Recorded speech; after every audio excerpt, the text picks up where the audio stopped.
do 8º ano, tudo bem com vocês? Vamos aqui à correção do conteúdo da nossa aula passada. Nós vimos na nossa aula passada figuras de linguagem, vocês lembram? E aí nós vimos 4 figuras de linguagem. Eu mencionava com vocês que figuras de linguagem é um leque muito mais amplo, tá certo? Mas aí, aos pouquinhos, vocês vão tomando conhecimento de todas elas. E aqui no livro de vocês, por gentileza, vocês peguem para nós fazermos a correção da atividade, na página 65, tá bom? Do livro de vocês. Nós temos aqui as nossas figuras de linguagem.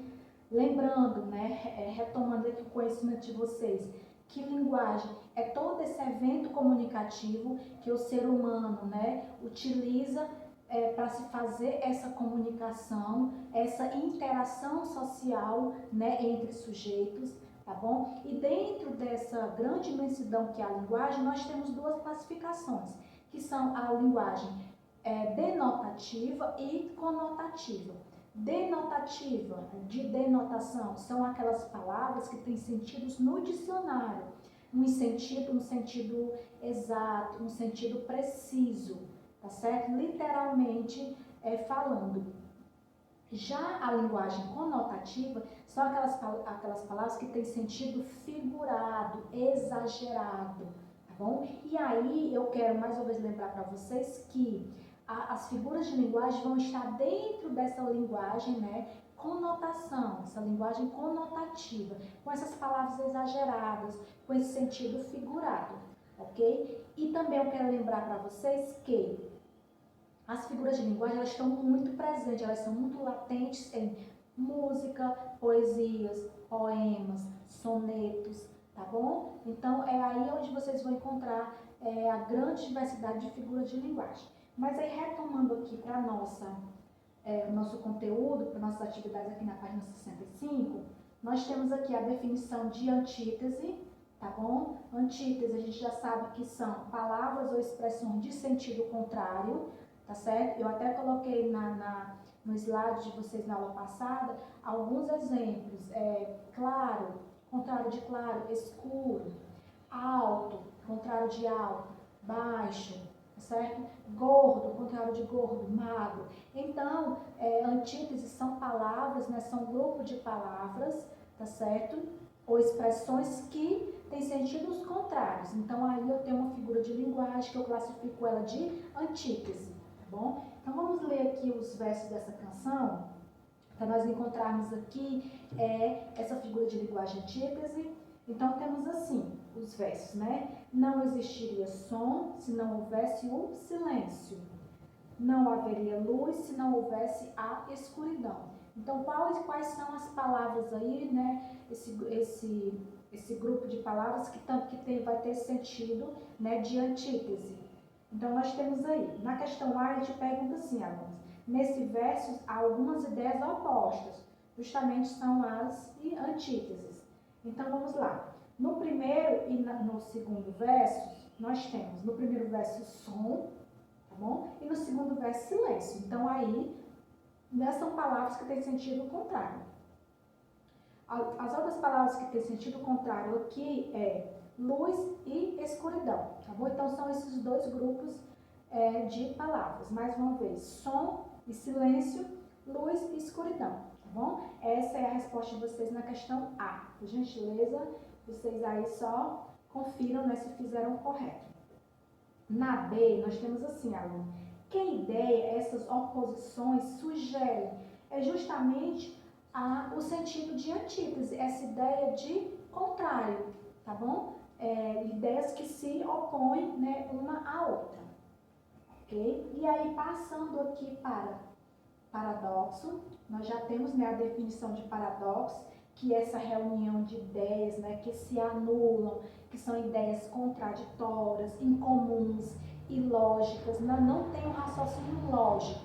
Então, aí nós temos uma figura de linguagem, nós classificamos de paradoxo, tá bom? E aí nós temos aqui uma estrofe do soneto de Camões, soneto muito conhecido, e aí nós temos aqui alguma estrofe que diz assim: amor é fogo que arde sem se ver, é ferida que dói e não se sente, é um contentamento descontente. É dor que desatina sem doer, tá bom? Então, nós vemos aqui ideias, né, contraditórias, assim, que não tem uma lógica, tá bom? Vamos analisar aqui direitinho. E aí, na A, ele te pergunta assim, aluno, esses versos reúnem ideias contraditórias, identifique. E aí você vai ver que, já na primeira linha, fogo que arde sem se ver. Como assim? Como é que o fogo está ardendo, né, em mim, na minha pele, eu não estou vendo? Então, aí já tem uma ideia, né, irreal, incomum, ilógica. O outro é ferida que dói não se sente. Ferida que dói, a ferida está, né, latente aqui no meu corpo, eu não estou sentindo, mas, né, uma opção aí de paradoxo. Contentamento descontente. Como assim? Como é que eu estou contente com algo e ao mesmo tempo não estou contente? E a outra, na última linha, é dor que desatina sem doer. Toda dor a gente sabe que dói. Então, como é que essa dor aqui, ela desatina, mas ela não dói? Então, a cada linha, né, vocês vão vendo aí esse paradoxo, tá bom? É só vocês transcreverem aqui na questão A. Simples assim, certo? E aí, passando aqui para a página 66, tá bom? Tem assim, a oposição apresenta nos versos do soneto é absurda, exagerada ou possível de acontecer. Aí você vai explicar, né, essa situação. É absurda, né? Até porque é um paradoxo, né? São ideias que não têm nenhum sentido lógico, tá certo? Então, aqui, essa oposição apresentada nesse soneto são situações absurdas, tá bom? Essa é a resposta aqui de vocês, tá certo? Porque não tem esse sentido lógico, não é algo real. E aí, passando aqui já para a questão 2, nós temos assim, cada trecho a seguir contém ou uma antítese ou um paradoxo. Então, nós temos aqui 4 trechos, né, A, B, C, D, tá bom? E aí, para vocês lerem, né, e analisarem e classificar qual deles é antítese e qual deles é paradoxo. Então, vamos ver aqui. Na A, nós temos assim, minha alma, né, de sonhar te anda perdida, meus olhos andam cegos em te ver. Não és sequer razão do meu viver, pois que tu és já toda a minha vida, tá? Então, aqui na A, vocês acham que é paradoxo ou é antítese? Então, aqui na A, vocês vão colocar que é um paradoxo, tá bom? Aqui na B, o mundo é azul lá de cima, o mundo é vermelho na China, o mundo está muito gripado, açúcar é doce, o sal é salgado. Então, aqui na B, nós temos claramente uma antítese, né? Que são palavras aí contraditórias, tá bom? Açúcar é doce, sal é salgado. Então, aqui, tá certo? Essas palavras, né, que se opõem, que têm sentidos contrários, tá bom? Então, aqui na B, eu tenho uma antítese. Na C, o esforço para lembrar é a vontade de esquecer. Então, aqui, esforço, né, para lembrar e vontade de esquecer. Lembrar e esquecer são palavras contrárias, né, são palavras que se opõem. Então, aqui na C, eu também tenho uma antítese. E na D, ardor em coração firme nascido, pranto os belos olhos derramados, incêndio em mares de águas passado, rio de neve em fogo convertido. Então, na D aqui, eu tenho um paradoxo, tá certo? Que são aqui palavras que não têm um sentido lógico, não tem um sentido real, tá bom? Então, aqui na questão A, ele pergunta para você, né? Quais são aí, então, os trechos que ocorre antítese? Aí você vai identificar aí que no B, né, nós temos uma antítese, né? B e C, tá bom? Nós temos antítese. Então, aqui nos trechos B e C são antítese. Quais seriam aí? Na B, doce, salgado, não é isso? Na C, lembrar e esquecer. Então, são pares de palavras aí que elas são contrárias, são opostas. Na B, aqui na questão B, eles te perguntam assim, em quais trechos ocorrem paradoxos identificados? Então, você vai ver que no trecho A e D nós temos paradoxos. Quais seriam os paradoxos aí? Na A, vocês vão perceber que cegos de te ver. Como assim? Como é que você é cego e você está me vendo? Tá bom? Então, seria o paradoxo aí da A, tá certo? Na D, incêndio em mares. Como é que eu posso causar um incêndio em mares? Então, aí eu tenho um paradoxo, tá bom? Então, são esses trechozinhos aqui só para vocês completarem o A e o B. Então, mais uma vez falando, os trechos aqui, B e C, são antíteses, ok? E os trechos A e D são paradoxos, ok? Só para vocês colocarem aqui nas questões. Passando para a página 67, nós temos aqui na questão C. Qual foi sua estratégia para diferenciar as antíteses dos paradoxos? Aí você vai colocar que a sua estratégia foi justamente você saber, né, a definição de antítese e a definição de paradoxo. Antítese você sabe que são palavras que se opõem uma à outra, tá certo? Já paradoxo são palavras ou expressões que não têm uma ideia lógica, né? Que são incomuns, que são irreais, que são absurdas, tá bom? Assim falando. Na D te pergunta assim, aluno, qual é o efeito do uso dessas figuras de linguagem nos trechos lidos? Então, a expressividade aí nos textos, né, líricos, né, essas palavras elas vêm trazer, né, expressão, interpretação, tá bom? Então, são por isso que essas palavras elas são usadas, né, dentro desses textos líricos, né, poemas, poesias, para trazer essa expressividade, tá certo? Então, seria assim a sua resposta aqui da questão D. E aqui nós temos já a definição de anáfora, tá bom? Então, vocês sabem que a anáfora é aquela repetição de palavras, de termos. Para que eu faço isso, professor? Para me dar ênfase, para me chamar a atenção, para me dar mais relevância, tá certo? Aquilo que eu quero enfatizar. E aí nós temos aqui um trecho de um poema de Olavo de Bilac, tá bom? Em que Romeu pede a sua amada Julieta que saia à janela para que ele a veja. Então nós temos aqui um pequeno trecho assim. Repouso o espaço mudo, nenhuma aragem vês, tudo é silêncio, tudo calma, tudo mudez. Abra a janela, acorda, que eu, só por te acordar, vou pulsando a guitarra, corta, corta ao luar. Então nós temos aqui palavras que elas estão, né, sendo repetidas. E aí, aqui nós temos assim, que palavra se repete no penúltimo verso da primeira estrofe? Então, vamos ver aqui que tudo, tudo, tudo, né? Ela está repetindo aqui tudo 3 vezes, tá certo? E aqui na B, ele te pergunta assim, que efeito a repetição dessa palavra cria no poema?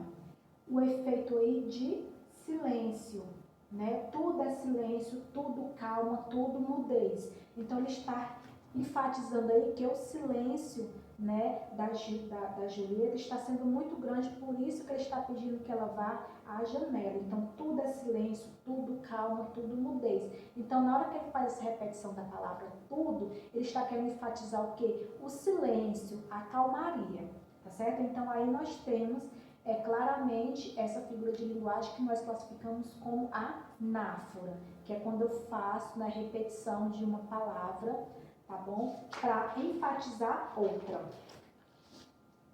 E aí aqui na página, né, 68, nós temos assim a figura de linguagem inversão. Leia a seguir algumas estrofes de um poema de Fernando Pessoa. Então nós temos aqui no poema Mar, manhã, suavemente, grande avança, cheia do sol, a onda do mar, pausadamente se balança e desce como a descansar. E a minha sensação é nula, quer de prazer, quer de pensar, ebria de alheia, a minha ondula na onda lúcida do mar. Tá certo? Aí nós temos aqui um poema onde ele vai trazer essa figura de linguagem e inversão. E aí, mais uma vez, eu vou dizer para vocês que inversão, figura de linguagem, é quando ela rompe, né, com aquele segmento que eu tenho gramaticalmente já estruturado. O que é isso, professora? Na gramática, nós temos uma estrutura certa que é sujeito, verbo e complemento. Complemento pode ser predicativo, pode ser adjetivo, pode ser advérbio, enfim. Mas a minha estrutura tem que ser essa: sujeito, mais verbo, mais complemento. Lembra que eu falava para vocês na aula passada?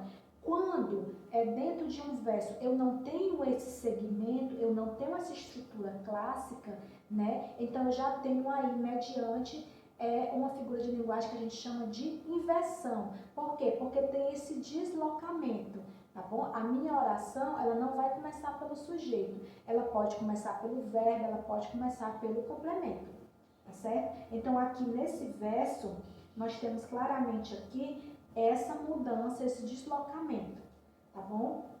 E aí na questão A, aluna, ele te pergunta assim: nos dois primeiros versos, o verbo foi empregado, qual é a sua transitividade?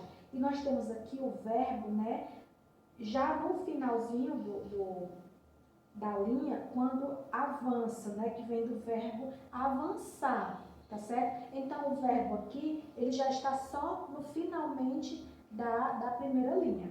E na B ele te pergunta assim: qual é o núcleo do sujeito a que ele se refere? Ele está se referindo a quem? O núcleo vai estar já na segunda linha. Onda, o meu verbo está bem aqui na primeira linha, e onda, né, que vai ser então aqui. O meu núcleo do sujeito vai estar aqui. Então não era pra, se fosse uma formação gramatical normal, era para estar sujeito e verbo, mas aqui está totalmente invertido. Na primeira linha eu tenho, né, o meu verbo, e só na segunda linha é que vem o meu sujeito, tá bom? Então aqui eu tenho claramente, né, essa figura de linguagem inversão, tá bom? Esse deslocamento de sujeito, né, separado do verbo. E aí aqui na C, alunos, ele te pergunta assim: os elementos da oração que compõem esses dois primeiros versos seguem a ordem. E é como eu acabei de falar para vocês, eu tenho o verbo para depois vir o sujeito. Então, vocês vão marcar aqui o segundo quadrinho, tá bom? Eu tenho o verbo na primeira linha, só na segunda linha é que eu vou ter o meu sujeito. Esses termos da oração estão na ordem direta ou indireta?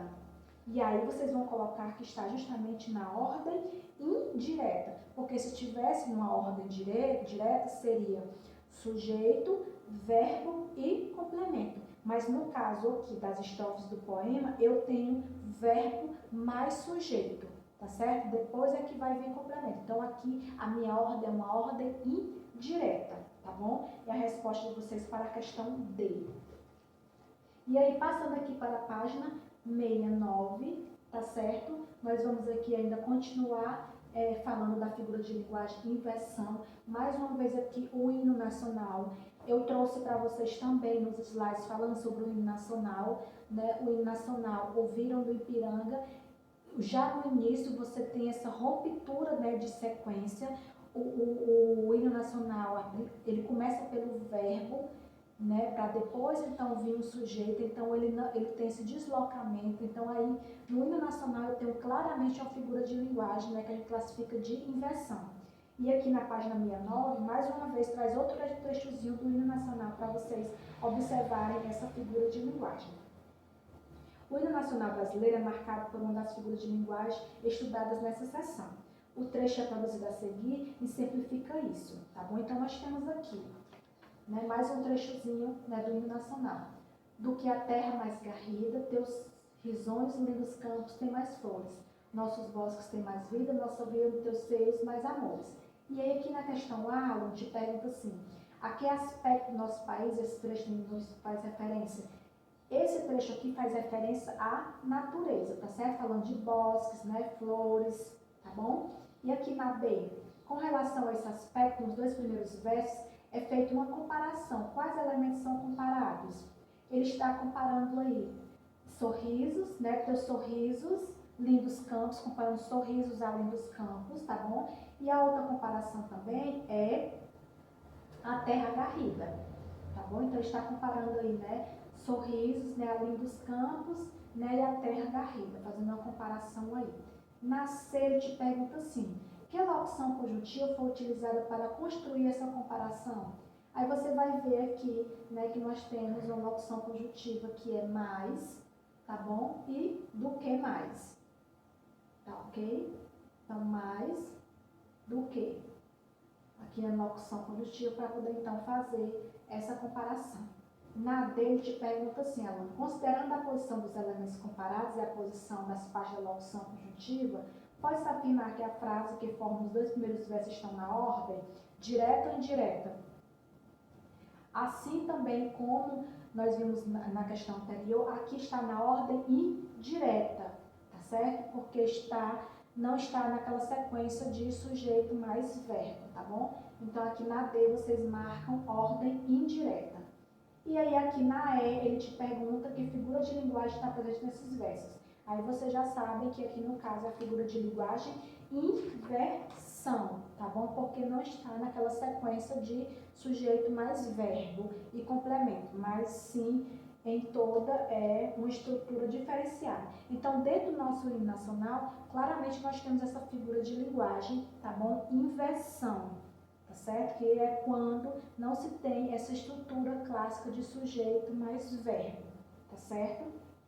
Então, é essa a nossa correção, né, da aula sobre essas figuras de linguagem.